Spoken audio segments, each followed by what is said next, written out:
চট্টগ্রামে ঘটে যাওয়া সাম্প্রতিক ঘটনাটি এখন শুধু একটি স্থানীয় উত্তেজনা নয়, এটি ধীরে ধীরে জাতীয় আলোচনার বিষয় হয়ে উঠছে।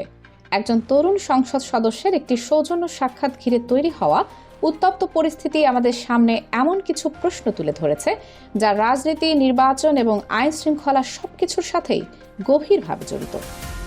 ঘটনার শুরুটা ছিল সাধারণ। জাতীয় নাগরিক পার্টির নেতা ও সংসদ সদস্য হাসনাত আব্দুল্লাহ যখন সাবেক মেয়র এম মঞ্জুর আলমের বাসভবনে যান, তখন হঠাৎ করেই সেখানে কিছু যুবক জড়ো হয়ে প্রতিবাদ শুরু করেন। তাদের মধ্যে স্থানীয় যুবদল ও ছাত্রদলের নেতাকর্মীর উপস্থিতির কথাও উঠে এসেছে বিভিন্ন সূত্রে। স্লোগান, উত্তেজনা এবং আপত্তির মধ্য দিয়ে পরিস্থিতি দ্রুতই তীব্র হয়ে ওঠে। এক পর্যায়ে তা বাকবিতণ্ডায় গড়ায় এবং ঘটনাটি নিয়ন্ত্রণের বাইরে চলে যাওয়ার মতো পরিস্থিতি তৈরি হয়।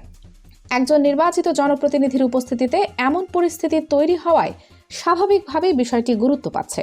এখন প্রশ্ন হলো, এই ঘটনার পেছনে আসল কারণ কি? একটি দৃষ্টিভঙ্গি বলছে এটি একটি পরিকল্পিত প্রি-অ্যাম্পটিভ মুভ হতে পারে, অর্থাৎ আগেই সম্ভাব্য প্রতিদ্বন্দ্বী শক্তিকে চাপে রাখা বা দুর্বল করার কৌশল। বিশেষ করে সামনে যদি কোনো নির্বাচন থাকে, তাহলে এমন রাজনৈতিক কৌশল অস্বাভাবিক নয়। তবে এটি একমাত্র ব্যাখ্যা নয়। অন্যদিকে এটাও সম্ভব যে ঘটনাটি হঠাৎ সৃষ্ট উত্তেজনা, ভুল বোঝাবুঝি বা স্থানীয় রাজনৈতিক অসন্তোষের ফল। অনেক সময় মাঠ পর্যায়ের কর্মীদের প্রতিক্রিয়া কেন্দ্রীয় কৌশলের বাইরে গিয়েও এমন পরিস্থিতি তৈরি করতে পারে। তাই এটিকে এককভাবে পরিকল্পিত বা স্বতঃস্ফূর্ত কোনোটাই নিশ্চিতভাবে বলা কঠিন। তবে এই ঘটনার মধ্য দিয়ে একটি বিষয়ে স্পষ্টভাবে সামনে এসেছে আইন শৃঙ্খলা পরিস্থিতি নিয়ে উদ্বেগ। সাম্প্রতিক সময়ে দেশের বিভিন্ন স্থানে মব জাস্টিস বা গণপিটুনির ঘটনা বাড়ার অভিযোগ শোনা যাচ্ছে। কিছু ঘটনায় প্রাণহানির খবরও এসেছে, আবার অনেকেই আহত হয়েছেন। এসব ঘটনা কতটা বিস্তৃত বা নিয়মিত তা নির্ভর করে নির্ভরযোগ্য তথ্য ও পরিসংখ্যানের ওপর। তবুও এ ধরনের ঘটনার পুনরাবৃত্তি একটি সতর্ক সংকেত হিসেবে বিবেচিত হয়। কারণ যখন কোনো ভিড় বা জনতা আইনের বাইরে গিয়ে নিজেরাই ব্যবস্থা নিতে শুরু করে, তখন তা শুধুমাত্র একটি বিচ্ছিন্ন ঘটনা থাকে না, বরং একটি প্রবণতায় পরিণত হওয়ার ঝুঁকি তৈরি হয়। তবে এটাও মনে রাখা জরুরি, প্রতিটি ঘটনার পেছনে আলাদা প্রেক্ষাপট থাকে। গুজব, উত্তেজনা বা তাৎক্ষণিক প্রতিক্রিয়াও বড় ভূমিকা রাখতে পারে। আজকের ঘটনায় আরেকটি গুরুত্বপূর্ণ প্রশ্ন উঠে এসেছে নিরাপত্তা নিয়ে। যদি একজন সংসদ সদস্য এমন পরিস্থিতির মুখোমুখি হন, তাহলে সাধারণ মানুষের নিরাপত্তা নিয়ে স্বাভাবিকভাবেই প্রশ্ন তৈরি হয়। তবে একটি নির্দিষ্ট ঘটনার ভিত্তিতে পুরো নিরাপত্তা ব্যবস্থাকে মূল্যায়ন করা কঠিন, বরং এটিকে একটি সতর্ক বার্তা হিসেবে দেখা যেতে পারে, যা সংশ্লিষ্ট কর্তৃপক্ষের জন্য গুরুত্বের সাথে বিবেচনা করা প্রয়োজন। এখানে আরেকটি বড় বিষয় হলো আইনের শাসন।